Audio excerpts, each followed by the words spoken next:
দর্শক, শারদীয় দুর্গাপূজার প্রস্তুতির বিষয়ে জানাতে লক্ষ্মীপুর থেকে যুক্ত হচ্ছেন সহকর্মী পলাশ সাহা। পলাশ, আয়োজন কতটা গোছানো হলো?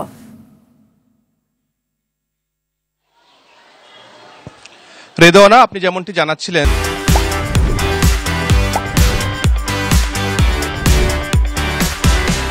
যে আসলে আর কয়েকদিন পরে শুরু হতে যাচ্ছে সনাতন ধর্মাবলম্বীদের যে সবচেয়ে বড় উৎসব শারদীয় দুর্গাপুজো। আগামী 9 তারিখ থেকে পুজোর যে মূল আনুষ্ঠানিকতা সেটি আসলে শুরু হবে। লক্ষ্মীপুরের 5টি উপজেলা যে পূজা মণ্ডপগুলো রয়েছে সেই পূজা মণ্ডপগুলো আমি ঘুরে যেমনটি চিত্র দেখেছি যে ইতিমধ্যে পুজোর যে প্রতিমার যে মাটির কাজ সেই মাটির কাজ শেষ হয়েছে। এখন রং তুলির কাজ চলছে প্রতিটি মণ্ডপে। মৃৎশিল্পী যারা রয়েছেন তারা রং তুলির আঁচড়ে দেবী প্রতিমার যে চোখ মুখ তারা সেটি ফুটিয়ে তুলছেন।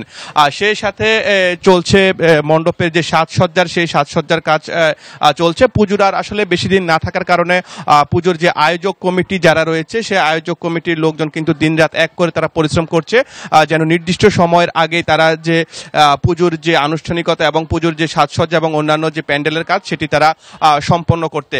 লক্ষ্মীপুরের 5টি উপজেলায় এবছর যে 78টি পূজা মণ্ডপে পূজা অনুষ্ঠিত হবে এবং এই 78টি মণ্ডপের মধ্যে 20টি মণ্ডপকে কিন্তু তারা পুলিশের পক্ষ থেকে অতি গুরুত্বপূর্ণ হিসেবে চিহ্নিত করা হয়েছে। আমি লক্ষ্মীপুর জেলার যিনি পুলিশ সুপার রয়েছেন আমি তার সাথে কথা বলেছি। তিনি আমাকে যেমনটি জানিয়েছেন যে দুর্গাপুজো যেন নির্বিঘ্নে সম্পন্ন করতে পারে সনাতন ধর্মাবলম্বীরা, সেই জন্য জেলা পুলিশের পক্ষ থেকে 3 স্তরের নিরাপত্তা ব্যবস্থা নেওয়া হয়েছে এবং ইতিমধ্যে জেলায় যে গোয়েন্দা তৎপরতা সেটিও বাড়ানো হয়েছে। এছাড়া প্রত্যেকটি মণ্ডপ ভিত্তিক টহল টিম সেটি গঠন করার জন্য নির্দেশনা দেওয়া হয়েছে। রেদওয়ানা। পলাশ, ধন্যবাদ আপনাকে।